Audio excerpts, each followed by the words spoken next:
आपका फिर से स्वागत है। R S Agarwal quadratic equation exercise 4A question number 71। याद रखिएगा, क्वेश्चन नंबर 71, 72 और 73 तीनों एक ही पैटर्न पे हैं। अगर आप एक क्वेश्चन समझ लेते हैं तो दो क्वेश्चन आसानी से बन जाएगा। ठीक, समझते हैं क्वेश्चन क्या है। 3 पे पावर x प्लस 2, 3 पे power minus x is equal to 10। Question क्या है, क्या 2 इंटू एक्स 2 पे पावर x प्लस 2 अगर रहता है तो क्या हम इसको लिख सकते हैं 2 को x से गुना करना, और फिर जब भी प्लस होता है तो मतलब ये गुना में होता है। आप पढ़े होंगे बेस अगर सेम होता है तो हम गुना में पावर को जोड़ सकते हैं। तो बेस सेम है तो गुना में पावर को क्या करेंगे, जोड़ सकते हैं। तो इसी का रिवर्स कर सकते हैं ना, कि अगर पावर का सम है तो बेस वाले को गुना कर सकते हैं। ओके, तो क्या हम यहाँ पे लिख सकते हैं 3 पे पावर, ये प्लस में है मतलब 3 पे पावर ये गुना में होगा, पहले x इंटू में 3 पे पावर 2। बेस अगर सेम है तो इंटू में पावर ऐड होता है, कोई दिक्कत नहीं है।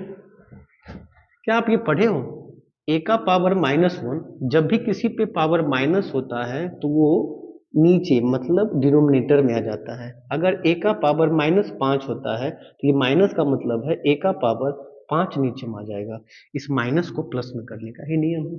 तो क्या हम इसको लिख सकते हैं 1 अपॉन, यहाँ पे पावर क्या चल रहा है x इक्वल टू में 10। फर्स्ट स्टेप हो गया। इस वाले स्टेप में थोड़ा सा आपको याद रखना पड़ेगा कि ये दोनों 3 पे पावर x और 3 पे पावर x को ना हम पुट करेंगे। क्या पुट करेंगे, इसको कुछ भी मान लेंगे। लेकिन इससे पहले हम क्वेश्चन क्या पढ़ रहे थे, x x x पढ़ रहे थे, लेकिन पहले से x है तो क्या मान सकते हो, इसको y मान सकते हो, p मान सकते हो, a मान सकते हो, z मान सकते हो, कुछ भी। तो y मान दिए। 3 का पावर जहां पे x है वहां लिख सकते हैं y, यहाँ y लिख दिए, इंटू 3 का पावर 2 को सॉल्व करेंगे तो 9 हो जाएगा, प्लस में 1 अपॉन 3 का पावर x को क्या माने y इक्वल टू में 10। आगे सॉल्व करेंगे तो ये 9y 1 plus Y equal to में 10। एलसीएम लेंगे, एलसीएम क्या होगा y, यहाँ पे कुछ नहीं तो 1, इस दोनों को भाग करेंगे y आएगा, उस y को ऊपर वाले से गुना करेंगे तो y 9y स्क्वायर, ये y y कट गया, 1 बचा, 1 को 1 से करेंगे तो 1 इक्वल टू में क्या 10, और क्रॉस मल्टीप्लाई करेंगे 9y स्क्वायर प्लस में 1 इक्वल टू में 10 को y से गुना करेंगे तो क्या होगा 10y। अब इसको हम अपने क्वाड्रेटिक इक्वेशन में ला सकते हैं ना, कैसे, 9y स्क्वायर प्लस वाला इधर आया तो माइनस में 10y प्लस में 1 इक्वल टू में क्या 0। सारा क्वेश्चन का पैटर्न का तरीके ये है। अगर ये आपको ध्यान में रहेगा तो सॉल्व हो जाएगा। ठीक, अब इसको सॉल्व करते हैं। 9y का square minus 10y plus 1 equal to में 0। स्प्लिटिंग मिडिल टर्म करते हैं, इस 9 को 1 से गुना करेंगे 9 आएगा, उस 9 को क्या करे जो मिडिल वाला आ जाए, तो मिडिल वाला आने के लिए क्या करेंगे -9y square plus 1 equal to में 0। इसको कैसे तोड़ेंगे, तो क्या हम इसको तोड़ सकते हैं -9y माइनस y, दोनों को सॉल्व करेंगे तो -10y आएगा, दोनों को इनटू करेंगे तो ये दोनों के इनटू के बराबर आएगा। अब दोनों में कॉमन लेना है, इस दोनों में कॉमन और इस दोनों में कॉमन। कॉमन क्या है 9y कॉमन है, यहाँ पे क्या बचेगा y बचेगा, ये तो पूरा कॉमन तो -1 बचा। यहाँ पे कुछ नहीं कॉमन है तो -1 कॉमन है, तो y जब भी माइनस कॉमन लेते हैं तो अंदर का साइन चेंज होता है। क्या होता है चेंज। क्या ब्रैकेट सेम आया, ब्रैकेट सेम आया तो हम सही जा रहे हैं। एक बार इस दोनों में ब्रैकेट कॉमन लेते हैं y-1, ओके, फिर क्या बचा तो 9y बचा, -1 इक्वल टू में 0।